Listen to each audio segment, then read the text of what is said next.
नमस्कार दोस्तों, आज की इस वीडियो में हम एसआईपी के बारे में बात करेंगे कि जो सिस्टमेटिक इन्वेस्टमेंट प्लान होते हैं ये एक्चुअल में क्या होते हैं, क्यों होते हैं और कैसे आप इन पर जो है इन्वेस्टमेंट कर सकते हैं और एसआईपी करने के फायदे क्या है और क्या एसआईपी से जो लोग कहते हैं कि थोड़ा थोड़ा पैसा हम इन्वेस्ट करें उससे हम करोड़पति बन सकते हैं, क्या ये बात सही है? क्या सही है तो कैसे सही है, इसका पूरा जितना भी बारीकी है सारी आपको इस वीडियो में बताने वाला हूं। तो आपको क्या करना है, हमेशा की तरह बस एक ही काम है जी आपको करना है वीडियो को लाइक और आप चैनल को भी सब्सक्राइब कर सकते हैं अगर आपको इसी तरह की मनी रिलेटेड कंटेंट देखना पसंद है तो चलिए वीडियो को शुरू करते हैं। सबसे पहले हम एसआईपी समझते हैं जी। एसआईपी क्या है? Systematic investment plan.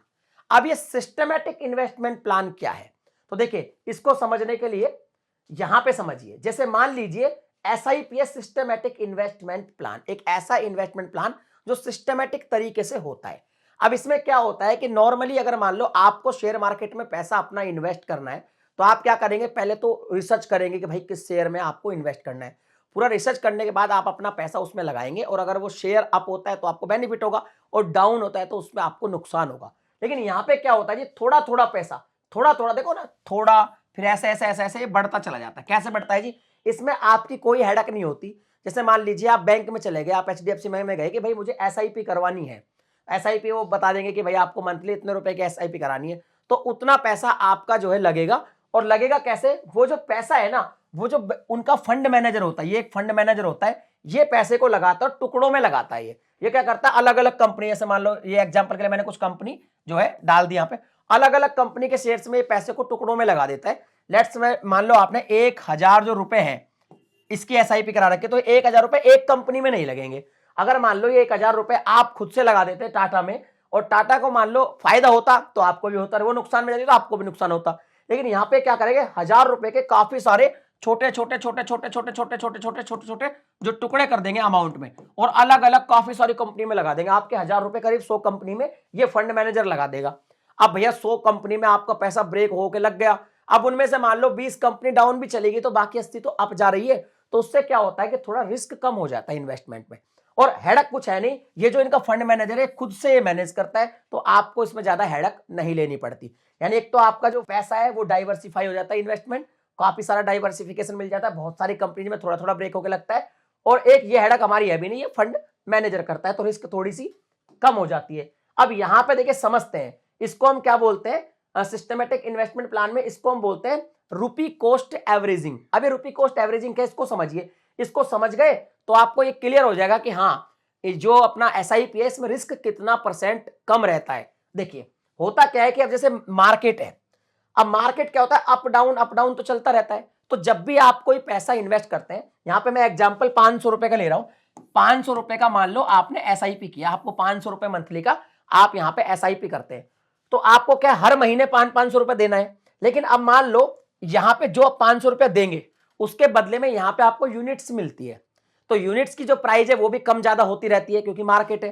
तो यहां पे क्या होगा, जैसे मान लो यहां पे मार्केट है, सपोज यहां पे एग्जांपल के लिए समझते हैं, यहां पे 100 रुपया कीमत है, यहां पे 100 रुपया कीमत चल रही है जी एक यूनिट की, और आपने 500 रुपए यहां पे लगाई, ये जनवरी है जी, ठीक है, जनवरी में 500 रुपए आपने इन्वेस्ट किए तो आपको यहां पे 5 यूनिट मिल गई, ठीक है। अब यहां पे क्या हुआ जी, आगे फरवरी है, फरवरी में क्या हुआ जी, यहां पे मार्केट जो है अप हो गया, यहां पे जी 150 रुपए के हो गए यूनिट, तो यहां पे यूनिट कम मिलेगी।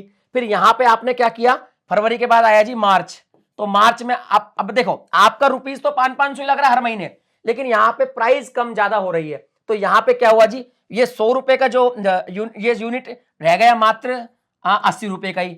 फिर यहां पे आपने लगा दिया 500, फिर यहां पे फिर ये बढ़ गया, यहां पे जी 120 रुपए का हो गया। फिर इस महीने फिर आपने 500 लगाए, यहां पे फिर डाउन होकर 90 का रह गया, यहां पे 110 का चला गया, ठीक है, यहां पे 70 रुपए का ही रह गया, यहां पे ये 115 का हो गया, यहां पे मान लो 100 का ही रहा। इस तरीके से क्या होता है कि जो यूनिट्स है उनकी रेट घटती बढ़ती रहती है, लेकिन आपका तो हर महीने कितना लग रहा है, 500 500 500 500 500 500 500 500 500 ऐसे लगता रहता है। तो आप एक फिक्स अमाउंट लगा रहे हो और जब मार्केट अप जा रहा है तो आपको यूनिट्स कम मिल रही है, लेकिन डाउन जा रहा है तो यूनिट्स ज्यादा मिल रही है। और अगर मार्केट में मान लो आज की डेट में हम लगा देते, मान लो आज के दिन हम 500 की जगह लमसम 50,000 लगा देते, मान लो एक ही बार लगा दिया हमने साहब मोटा पैसा, तो उसमें जो आज की रेट होती उसी के हिसाब से आपको यूनिट्स मिलती। लेकिन आप हर महीना लगा रहे हो तो एक तो क्या अलग अलग जो शेयर है, अलग अलग जो स्टॉक्स है, उनमें पैसा आपका डाइवर्सिफाई हो रहा है, तो एक तो वहां रिस्क कम हो गई। दूसरा रुपी कॉस्ट एवरेजिंग हो गई कि आप लगा तो हर महीने सेम अमाउंट रहे हो, लेकिन आपको यूनिट्स कम ज्यादा मिल रही है, तो इससे आपकी एक एवरेज निकल के आती है। इसलिए इन्वेस्टमेंट प्लान में एसआईपी को थोड़ा ठीक इन्वेस्टमेंट माना जाता है बाकी सबसे। यानी इसमें रिस्क तो सब में है मार्केट में, लेकिन इसमें रिस्क को कम माना जाता है। क्यों? ये दो फॉर्मूले की वजह से जो मैंने आपको समझा दिया। अब बात करते हैं जी इसके बेनिफिट्स क्या है, एसआईपी करने के क्या बेनिफिट है। तो पहला तो बेनिफिट है इसमें डेट और साइकिल का। अभी डेट और साइकिल क्या है, इसमें क्या है जी, आप खुद चुन सकते हैं कि मैं इस महीने की भाई साहब इस डेट को जो है पैसा दे सकता हूं, इस डेट को मैं एसआईपी करवा सकता हूं। जैसे मान लो आपने चुन लिया कि भाई साहब मैं हर महीने की जो 15 तारीख होगी ना, इस दिन भाई साहब एसआईपी का जो है इन्वेस्ट करूंगा। तो डेट आप खुद चुन सकते हो, आपकी जो मर्जी है वो डेट आप रखो। मान लो आपको सैलरी आती है, आपके कहीं से पैसे आते हैं, मान लो आपके पैसे 13 तारीख को आते हैं, तो आपने कहा जी 15 तारीख है जी, 15 तारीख को मैं मान लो 500 रुपए की एसआईपी कराता हूं, तो 500 रुपए इन्वेस्ट हो जाना चाहिए हर महीने 15 तारीख को। दूसरा साइकिल भी आप अपने हिसाब से रख सकते हो, जैसे आप चाहो कि भैया मैं तो है ना मंथली इन्वेस्ट करूंगा जी, तो मंथली कर सकते हो। आप चाहो 3 मंथ में कर सकते हो कि भैया मैं तो क्वार्टर में करूंगा जी। आप चाहें तो 6 मंथ में कर सकते हैं कि भैया मैं तो क्या है कि 6 मंथ में एक बार करूंगा। आप अपने हिसाब से साइकिल सेट कर सकते हैं, अपने हिसाब से डेट सेट कर सकते हैं। ये इसका सबसे बड़ा बेनिफिट है। दूसरा क्या है, लो प्राइस पे, लो अमाउंट से इसको स्टार्ट कर सकते हैं। आप चाहे तो इसे भाई साहब स्टार्ट कर दें 100 रुपए से या 500 रुपए मंथली से आप स्टार्ट कर दीजिए। मोस्टली 500 रुपया इसको मान लीजिए, इतने से तो आप कर ही दीजिए। वैसे तो इसमें आप अपनी कमाई देखिए, 2000 रुपए भी कर सकते हैं, 5000 रुपए भी कर सकते हैं, 10,000 भी, कोई लिमिट नहीं है। लेकिन 100-500 से भी आप चाहें तो इसे स्टार्ट कर सकते हैं।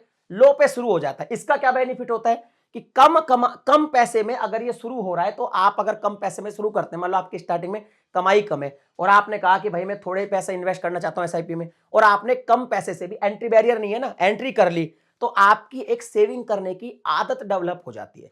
आप पैसे को बचाना थोड़ा सीख जाते हैं, थोड़ा इन्वेस्टमेंट की जो आदत है वो आपकी डेवलप हो जाती है। तो ये इसका बेनिफिट है। इसके बाद आता है रिड्यूस एंड इंक्रीज। ये बहुत बड़ा गजब का फीचर है इसका कि आप चाहें, मान लो आज मैं कमा रहा हूं, मैंने कहा जी मैं एसआईपी करवाऊंगा 1000 रुपए महीना, ये है जी फिलहाल मेरी कमाई के हिसाब से, भाई मैं 1000 रुपए महीने की एसआईपी करवा रहा हूं। 6 महीने बाद मान लो मेरी कमाई बढ़ जाती है। 6 महीने बाद क्या होता है, 6 महीने बाद मेरी कमाई बढ़ जाती है। अब मैं कहता हूं जी मैं तो मेरी इंक्रीज करूंगा, मैं तो 1000 नहीं जी, अब मैं 2500 की कराऊंगा जी। तो आप क्या कर सकते हैं, अपनी एसआईपी की जो लिमिट है उसको इंक्रीज कर देंगे कि भैया अब मैं 2500 कराऊंगा। और अगर मान लो आपकी इनकम घट जाती है, तो आप फिर वापस कर सकते हैं कि भाई साहब मैं तो 500 ही कराऊंगा जी अब। तो आप जब चाहें अपनी जो अमाउंट आप इन्वेस्ट कर रहे हैं उसको कम और ज्यादा कर सकते हैं, ये भी आपके ऊपर है। अब आता है जी विड्रॉल।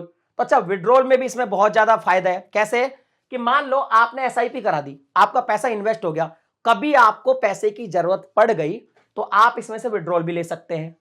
पार्शली विड्रॉल भी कर सकते हैं और फुल विड्रॉल भी कर सकते हैं। यानी इसका कोई टेन्योर नहीं होता।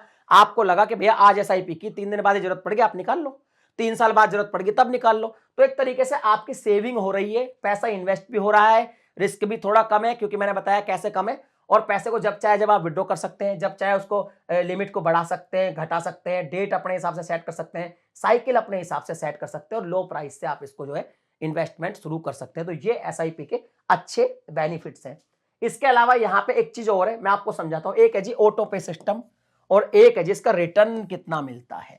तो देखिए इसमें सबसे पहले ऑटो पे को समझते हैं। ऑटो पे क्या है, तो ऑटो पे का मतलब ये है कि जो भी बैंक है, जो भी है, जहां भी आप जो एसआईपी कर रहे हैं, वहां पे आप कह सकते हैं जी, जैसे 15 तारीख हमने चुन ली, 15 तारीख है जी, और महीने के हम 1000 रुपए की जो है एसआईपी करना चाहते हैं, तो हर महीने 15 तारीख को ये जो 1000 रुपए आपके अकाउंट से निकल के एसआईपी में ऑटोमेटिक इन्वेस्ट हो जाएगा, कोई भी दिक्कत नहीं है। लेकिन अगर मान लो किसी मंथ में आपका डेट आ गई 15 और आपके अकाउंट में जी पैसे ही नहीं है, तो क्या होगा, जब पैसे नहीं होंगे तो ऑटो पे हो नहीं पाएगा, पैसे नहीं है, तो वो जो एसआईपी है वो स्किप हो जाएगी, आपकी स्किप हो जाएगी। अब ये जो स्किप होगी ना, इसमें क्या अलग अलग सिनेरियो है, डिपेंड करता है आप कहां पे एसआईपी कर रहे हैं। कुछ बैंक में इसमें कोई चार्ज नहीं होता, स्किप हो गई कोई दिक्कत नहीं है, और अगले महीने डबल नहीं देनी। अब आपको अगले महीने भी 1000 रुपये आपका इन्वेस्टमेंट होगा। और कुछ कंडीशंस में या कुछ ऐसी एप्लीकेशंस वगैरह में जो है इस पे चार्ज भी होते हैं कि अगर भाई साहब नहीं दे रहे हो, स्किप कर रहे हो, तो मिस हो गई आपकी जो एसआईपी, तो आप पे थोड़ा बहुत चार्ज लगा देते हैं। तो वो जब भी आप एसआईपी करवाए तो आप देखें कि भाई कहां से आपको करानी है, वहां पे उनके जो टर्म्स कंडीशन है उनको आप पढ़ ले और देख ले कि भाई अगर मेरा किसी दिन महीने स्किप हो गया, मैं नहीं करवा पाया, मेरे पैसे नहीं थे, ऑटो पे के हिसाब से पैसे थे नहीं, मिस हो गई मेरी, तो मेरा कितना चार्ज लगेगा, पूछ ले। मोस्टली कुछ जगह नहीं भी होता, कुछ जगह होता भी है। रिटर्न की बात कर ले तो देखो रिटर्न इसमें फिक्स नहीं है। जैसे एफडी में तो क्या फिक्स होता है भैया, एफडी में क्या होता है, एफडी की कंडीशन में फिक्स होता है कि लेट से आपको 6% मिलेगा या 8% मिलेगा। इसमें फिक्स नहीं है क्योंकि पैसा तो लग रहा है मार्केट में, लेकिन लग कैसे रहा है वो मैंने समझाया, डाइवर्सिफाई होकर लग रहा है, रूपी कॉस्ट एवरेजिंग होकर लग रही है। तो अगर आप मान लो इसका रिटर्न का अगर हिस्ट्री देखो कि हिस्ट्री में जो लोगों का एक एवरेज क्या रहा, तो यहां पे आपको मोटा मोटा अगर आप 10 साल के लिए भी कराते हैं तो यहां पे आपको रिटर्न जो है 12% से लेके 20% तक मिल सकता है। हो सकता है 30% भी मिल जाए, कोई बड़ी बात नहीं है। इस तरीके कुछ अनुमान है, फिक्स रिटर्न नहीं है। लेकिन हाँ ये जरूर है कि जो एसआईपी है वो ओवरऑल लॉन्ग टर्म में आपको एफडी वगैरह से ज्यादा रिटर्न बना के देती है। उसमें कंपाउंडिंग भी होती है, तो कंपाउंडिंग की वजह से भी पैसा ज्यादा मिलता है। तो अगर आप इन्वेस्टमेंट स्टार्ट करना चाहते हैं, थोड़े बहुत पैसे से भी एक आदत बनाना चाहते हैं, तो एसआईपी आपके लिए सबसे बेस्ट है। आप एसआईपी स्टार्ट कर सकते हैं। अब ये कैसे स्टार्ट करना है, इसका अगर प्रैक्टिकल ट्यूटोरियल वगैरह आपको चाहिए तो भैया कमेंट करो, मैं अगली वीडियो बना दूंगा कि कैसे हम घर बैठे मोबाइल वगैरह से भी जो है एसआईपी स्टार्ट कर सकते हैं, कौन सा प्लेटफॉर्म बेस्ट होता है, वो सब भी मैं बता दूंगा अगर आप बहुत कमेंट करेंगे तो। मिलते हैं अगली वीडियो में एक नए टॉपिक के साथ, तब तक के लिए जय हिंद।